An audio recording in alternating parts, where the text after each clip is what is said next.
It's mid-March, so we're going to be sowing our French marigolds today. The variety that we've got is a variety called Bolero from Real Seeds, but you can join in with all different varieties. Do check out the previous videos if you haven't done so already, just to make sure that you've got everything you need and all the information that will help with this grow along as well.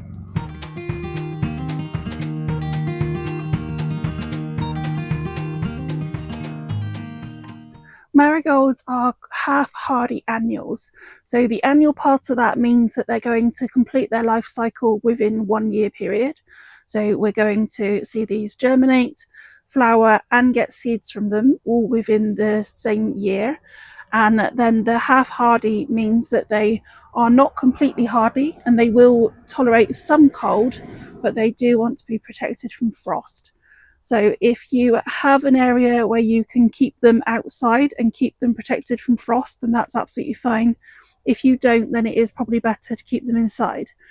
Once they have germinated, then we can move them into a cooler position to stop them getting too leggy inside. But these shouldn't do too badly at getting leggy in a reasonably warm room, but we certainly wouldn't want to keep them on any sort of heat source. So we're going to start by filling our trays with some finer or sieved peat-free compost. I've got a little bit of lavanda in mind to take out, I've got mixed into it. And then it just push down ever so gently into each of the cells. Just make sure it's nice and firm. And then add a little bit more compost on the top and make sure those cells are well filled. And then I'm just going to make a bit of an indentation, and this is around sort of 1/4 of an inch deep. We don't need these very deep at all.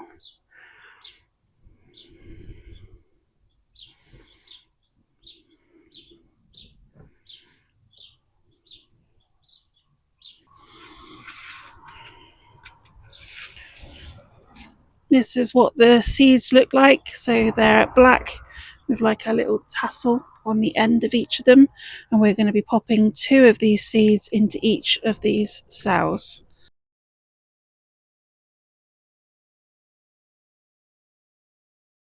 And then just gently pat those down to make sure they got good contact with the compost. Try not to break them or anything like that. They can be a little bit more delicate than some of the other seeds that we deal with. I'm just going to grab a little bit more compost and just spread them over the top to cover those seeds up. So they're not going in very deep at all. We just want them covered and making sure that they're going to stay wet as well by doing this.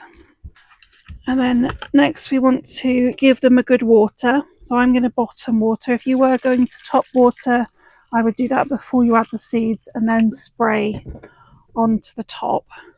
There we go. So the water has been soaked up now. You can start seeing some of these are getting damp. So I'm happy that they should have enough water. And we're going to pop the label in, and then we're going to remove this water out at the bottom. These are looking for a germination temperature of about 20 Celsius. So you want to be moving them inside, either into a warm spot or on a propagator. They don't need light to germinate, so you're absolutely fine popping them in on top of the fridge freezer or somewhere that's not as bright as a windowsill.